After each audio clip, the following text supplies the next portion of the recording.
కొంచెం చచ్చిపోండి మావయ్య గారు. చచ్చిపోనాన్నా? ఇప్పుడే చచ్చిపోండి. చచ్చిపోనన్నా.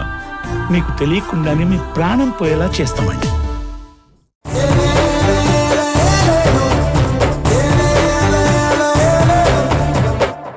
బావ ఏర్పాటు చేసిన ఫస్ట్ నైట్ ని ఎలా అయినా ఆపమన్నావు.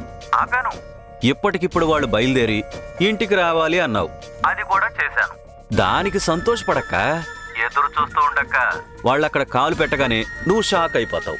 నీ తమ్ముడు మామూలోడు కాదు, అక్కకు తగ్గ తమ్ముడని నువ్వే ఒప్పుకుంటావు. సరే అక్క, నేను బయలుదేరుతున్నాను. ఏమంటున్నాడు దేవకి వాడు? ఈసారైనా సక్రమంగా చేశాడంటున్నా లేదా? వాడి మాటలు చూస్తుంటే ఏదో చేసినట్టే ఉన్నాడమ్మా, కానీ ఏం చేశాడో మాత్రం చెప్పట్లేదు. సర్ప్రైజ్ అంటున్నాడు. వాళ్ళు బయలుదేరి వస్తున్నారట. పోన్లే దేవకి, వీడొట్టి తింగరోడు, వీడేం చేస్తాళ్లే అనుకున్నాను. మొత్తానికి వీడు కూడా ఏదో ఒకటి సాధించినట్టే ఉన్నాడు. పెద్ద ప్రమాదం జరగకుండా ఆపాడు. వస్తున్నారు కదా దేవకి, చూద్దాం వాడేం చేశాడో. ఇంకో ముఖ్యమైన విషయం దేవకి, ఎలాగూ నీ మొగుడు శోభనం గురించి ఆలోచిస్తున్నాడు కాబట్టి వీళ్ళింటికి తిరిగొచ్చాక నీ మొగుడు ఆ రామచంద్ర రమణి కలిసి దీని గురించే మాట్లాడుకుంటారేమో అనిపిస్తుంది. నందు అవార్డు తీసుకొచ్చేశాడు, అందరం సంతోషంగా ఉన్నాం. ఈ సంతోషంలో ఆ కార్యం కూడా జరిపించేస్తే ఒక పని అయిపోతుంది అని అనుకోవచ్చు దేవకి. మళ్ళీ ముహూర్తాలు అవి చూస్తారేమో. వాటిని ఎలా చెడగొట్టాలో ఆలోచించాలి మనం. ఇక్కడ ఎలా చెడగొట్టాలో మనం చూసుకోవచ్చమ్మా, కానీ అక్కడ వాడేం చేసి చెడగొట్టాడో అర్థం కావడం లేదు. ఏం చేస్తే ఏంటి దేవకి, నువ్వు అనుకున్నది చేశాడు, వస్తున్నాడు కదా. ఏం చేశాడో తెలుస్తుంది కదా, చూద్దాం ఉండు.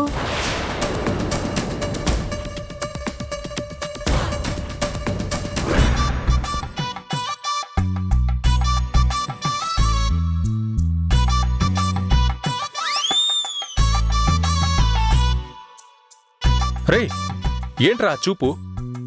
నాకేదో కాళ్ళు చేతులు పర్మనెంట్ గా పోయినట్టు అంత జాలిగా చూస్తున్నావు. మీ దగ్గర జీతం తీసుకుంటూ ఆ మాత్రం జాలి చూపించకపోతే బాగోదు కదా సార్. పైగా పెద్ద బాసు నాకు ఈ మంత్ నుంచి 10,000 జీతం కూడా పెంచారు. ఏంటి, నీకు 10,000 జీతం పెంచారా? అంత కుళ్ళుకుంటారేంటి సార్?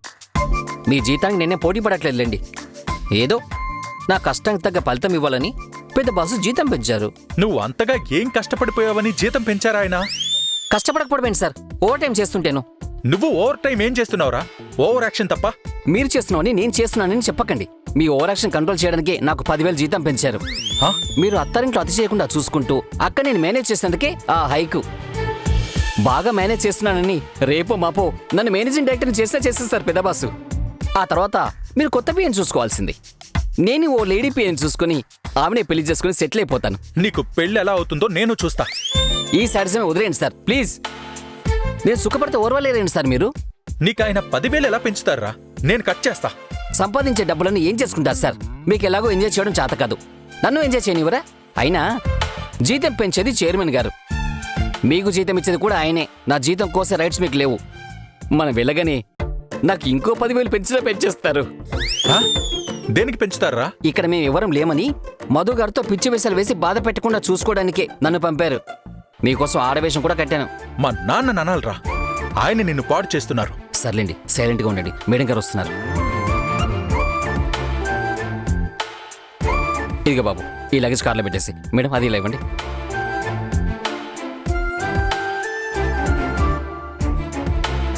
బాబు ఇది కూడా తీసుకెళ్ళి. అమ్మమ్మ ఒక్క నిమిషం.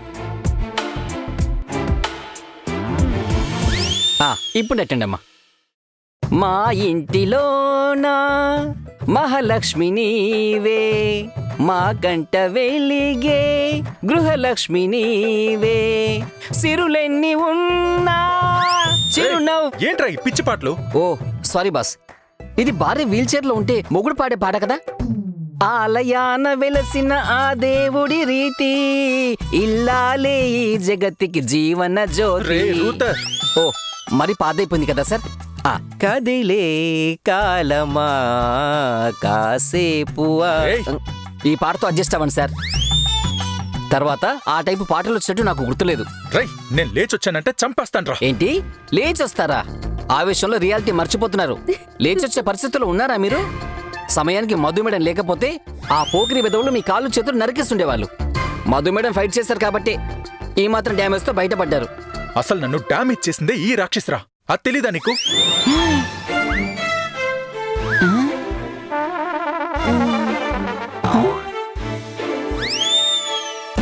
ఫైట్ లో నేను గమనించలేదు.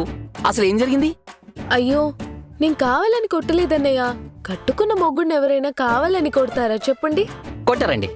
మీరు కావాలని కొడితే ఇలా సింపుల్ గా కొడతారా? ఎంతో శ్రద్ధగా బలంగా కొడతారు. మీరు పరిచయమైన రోజు నుంచి నిన్నటి దాకా నేను చూస్తూనే ఉన్నాను కదా. మీరు అర్థం చేసుకున్నంత కూడా ఈయన అర్థం చేసుకోవడం లేదు చూడన్నయ్య. ఈయనని కాపాడ్డానికి అందుబాటులో ఉన్న జాకీ రాడ్తో ఆ పోకరి ఎదవల్ని కొట్టబోతుంటే పొరపాటున ఈయనకి తగిలింది. అది నా తప్ప అన్నయ్య? ఆ, ఖచ్చితంగా కాదు తల్లి. ఫైట్స్ లో అనుకోకుండా ఇలా జరగడం కామన్. పెద్ద పెద్ద హీరోలకే ఫైట్స్ లో నిజంగా దెబ్బలు తగులుతుంటాయి. వాళ్ళంతా ఇలా ఏడుస్తున్నారా? అవతల వాళ్ళని బ్లేమ్ చేస్తున్నారా? రై నిన్ను చంపేస్తా. తగిలించుకుని భరించలేక ఏడుస్తుంది నేను. నీకేం తెలుస్తుందిరా? సార్, భర్త అంటే భరించేవాడు. ఈ మాత్రం దెబ్బలు భరించకపోతే ఎలా సార్? అన్నయ్య ఒక్క మాట చెప్పిన బంగారం లాంటి మాట చెప్పావు. ఇన్నేళ్లు మీతో ఉంటూ కూడా ఈ మాత్రం జ్ఞానం ఈయనకు అబ్బలేదేంటన్నయ్య? ఏం చేస్తామమ్మా, పూర్ నాలెడ్జ్. నేను జ్ఞానాన్ని పెంచి ఎక్కడికో తీసుకెళ్దాం అనుకుంటాను. ఈయనేమో రారు. రేయ్ నిన్ను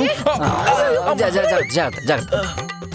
చూసారా, ఇప్పుడు కూడా పడకుండా పట్టుకొని కాపాడారు. అదే సార్ భార్య అంటే. రేయ్ నిన్ను కాళ్ళు ఇరుగుతాయి.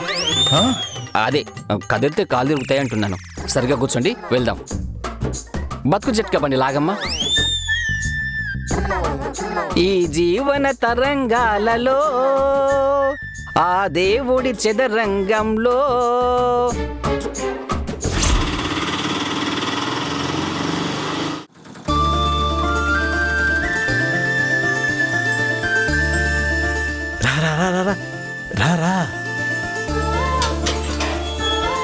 రారా.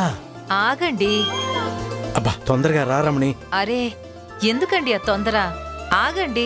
తొందర కాకపోతే మరి ఇంకేంటి? రా అరే రా. అమ్మా నమస్కారం.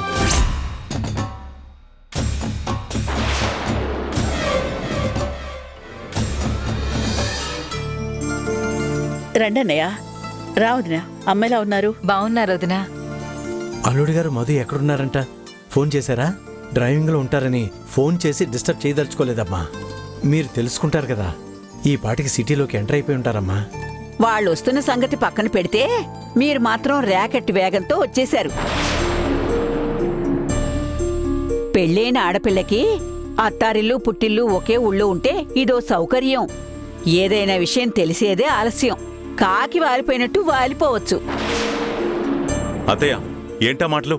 అయ్యో రామా, అంత మాట్లాడకూడని మాటలు నేనేం మాట్లాడాను అల్లుడు గారు?